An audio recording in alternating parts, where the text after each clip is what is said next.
All right, so we have been solving inequalities. We've been solving easy inequalities. Later on this week, we're going to start progressing into some more somewhat difficult ones. They're not going to be anything that we don't actually already know how to do because of the equations that we solved, but we're still taking it slow. Today, I want to focus on, after we solve our inequalities, can we check them? Okay, so I'm going to give us a couple of examples, not very many. And I'm actually going to choose examples from the worksheet that you guys were supposed to do Friday. So let's say we have 36 is greater than 12x. We're going to solve it, we're going to graph it, and then we're going to check our work. So, first thing, who remembers the first thing that we want to do? What do we need to do before we solve a problem? Yes? We want x to be on this side of the equation. So we're going to flip these two things. Good. And when we flip those, what do we do with our sign? Flip it. It needs to be pointing at the same value. It was pointing at the 12x. It needs to be pointing at the 12x. Now we're ready to solve it. How do we solve this? Divide by 12. And then 36 divided by 12. And I just brought down my sign, right? And then 36 divided by 12 is... Anybody? 3. So our answer is x needs to be less than 3. Quick graph. 1, 2, 3. We're going to circle it. Are we going to fill it in? No, and then less than would go that way. So again, this is the main thing I want to focus on today is do we know how to check ourselves? If you will remember, this answer, x needs to be less than 3. How many numbers are less than 3? A ton. Literally, there's an infinite number. So we can't check every single number that's less than 3. So we're just going to pick one. Okay, so to check yourself, you're going to pick an answer. Pick an answer. Now you pick any number you want. So our number just needs to be less than 3. So somebody give me a number less than 3. Go ahead. 2. All right. So we're going to try 2. We're going to try x equals 2. We're going to take 2 and we're going to plug it in for x. So I'm going to go, and now listen, I always want you to go back to the original problem. Because if you made a mistake somewhere along the way, you won't know that if you don't go back to the original problem. So go back to your original problem, 36 is greater than 12x. And right here, we're going to plug in 2. Okay? So 36 is greater than 12. What does 12x means? 12 times x. So I'm plugging in 2, so it's going to be 12 times 2. What is 12 times 2? 24. Is 36 greater than 24?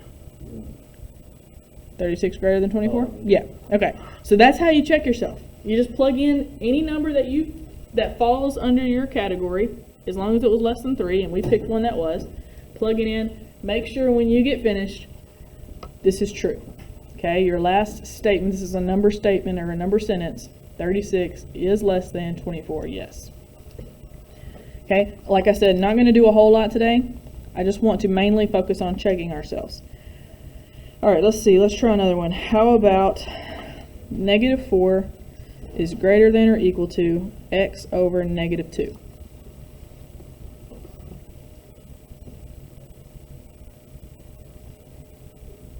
So the first thing that we want to do, flip this whole thing around, get x over here. So I flipped my two sides, and then I need to flip the sign. All right, next thing, how do we solve this? Times by negative 2, and this is what we talked about on Thursday. When you multiply by a negative number, what needs to happen? Flip the sign again. Okay, in this case, it needs to go back. When you multiply by a negative, alarm bells go off. We need to flip it. What is negative 4 times negative 2? So our answer is x needs to be greater than or equal to 8. Quick graph. 7, 8, 9, 10. Are we going to fill in our circle? And then greater than is that way. Now, think about this. If we're all checking our work, Is it possible that we will choose different numbers? Yeah, because again, how many numbers are greater than 8? Tons. I might pick 100. Is 100 greater than 8? Yeah, if I wanted to pick 100, I could. But if you only wanted to pick 9, that's fine. Make sure you just pick a number greater than or equal to 8. So, give me one. 10 is what I heard first, so I'm going to try 10. I'm going to try 10 because it is greater than 8. Remember, go back to your original problem. I like to just write it down first. So here's my original problem, and I'm going to put 10 right there. 10 over negative 2. Remember, when you're checking this, you're just really looking at one side. There's nothing that I can do to negative 4, so just leave it alone. This I can simplify. This means 10 divided by negative 2, right? What is 10 divided by negative 2? Negative 5. So now here's where it gets a little tricky with those negative numbers. Is negative 4 greater than negative 5? It is. On a number line, you guys don't have to draw this number line, but I'm going to show you. If this is 1 and 0, negative 1, negative 2. Oh, nothing happened. Negative 3, negative 4, negative 5. The more you go this direction, the bigger your numbers are, right? So, 4 is in fact greater than, negative 4 is in fact greater than negative 5. I know the negative numbers are tricky, but we're good. I better stop this.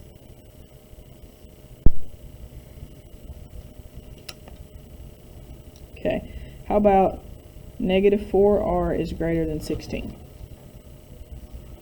2 more examples, that's it. So is my variable where it's supposed to be? Yes. All we need to do is get r by itself. How do I do that? Divide by negative 4.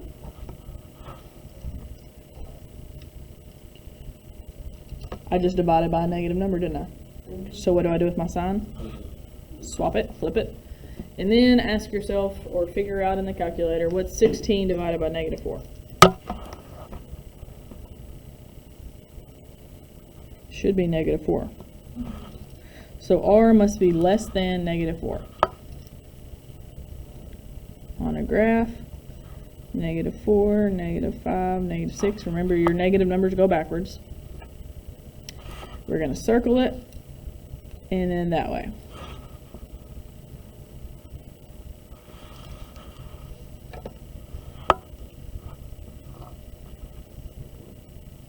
Now here is where the graph kind of helps me. If r is supposed to be anything less than negative 4, on my graph I'm showing r can be here or this direction. Pick one of these numbers, okay? Because this is showing me numbers that are less than negative 4. Both of these numbers are less than negative 4. So I'm going to pick one of those, right? I could also pick negative 7, negative 8, negative 9, negative 10, and so forth. But you might as well pick one of the ones on your graph. Does that make sense? So I'm going to try negative 5 just because. I'm going to go back to my problem. And right here, I'm plugging in negative 5. These two things are being multiplied, right? Negative 4 times negative 5. Anybody know what negative 4 times negative 5 is? Positive 20. Is 20 greater than 16? Yes, of course it is.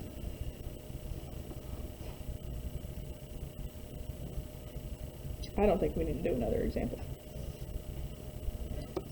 Alright, let's quit there. Short video. Alright, I decided I better go ahead and do a couple more examples just because I know the negative ones are kind of tricky. So let's say we have this one right here. The first question is my variable where it's supposed to be? Yes, it is. So we're going to add 6. X is greater than or equal to negative 4. So our answer can be anything greater than or equal to negative 4. Remember, on your number line, the negative numbers go backwards. Okay, we're going to circle it, fill it in, and then greater than would be this way. So use your number line to help you. Anything this direction is greater than or equal to negative 4. So I could choose this number right here, I could choose any number continuing this way. I could pick any positive number. If we keep going, we'll get to the positive numbers. Positive numbers are all going to be greater than or equal to -4. I like to choose positive numbers if I can. So is 1 greater than -4? Yes, so I'm going to try I'm going to try 1. So I'm going to go back to my equation, and I'm going to plug in 1. 1 minus 6. What is 1 minus 6? Well, that's -5. Is -5 greater than or equal to -10? And this is where some of my kids are getting stuck. Yes, -5 is greater than -10. Here's how I think of this. If you get rid of the negative signs, no, 5 is not greater than 10. But when you put in the negative signs, yes, -5 is greater than -10. Okay, negative ones are opposite of what you would think. If you keep going here, -5, -6, -7, -8, -9, -10. Remember, the further you go this way, the smaller your number is. So yes, this is less than -5. -5 is greater than -10. Okay, let's say we have -15 is greater than or equal to -1 plus x. First thing, is my variable where it's supposed to be? No. We want to flip these two things. So I'm going to move the -15 over here, and I'm going to move all of this to the other side, and then we flip this as well. So to get rid of -1, we add 1. That would give us x is less than or equal to -14. To graph that,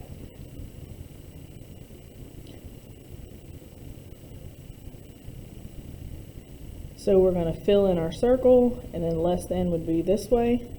Okay, pay close attention to this. To check myself, I want to pick a number that's less than -14. Anything in this area, use your number line. Anything over here should work. So I think I'll try -15.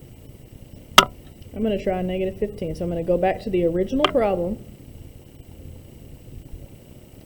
and I'm going to plug this in right here.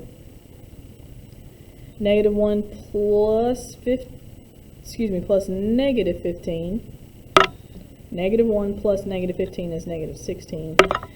Is -15 greater than -16? Yes, it is, because it's right here. The further you go that way, the smaller your number is. All right, one more. How about 15 is less than or equal to x over -3. So first thing, let's flip our equation to get x where it's supposed to be. That flips this, and then now we multiply by a negative to get rid of that. Remember, when you multiply by a negative number, flip this back. This gives us -45 on a graph. It would be -44, -45. Remember, on your worksheets, I give you the number line, so don't worry too much about this part. Just make sure you graph it correctly. You're going to fill in your circle, and then less than would be this way. Okay, here's a -1, so think carefully. I can pick anything from here over, so I'm going to just pick this one right here. I'm going to try -46. So I'm going to go to my problem, and I'm going to plug in -46 divided by -3. If you type this in the calculator, -46 divided by -3, it should give you positive 15.3333. Is 15 less than 15.3? Sure. That means our answer is right.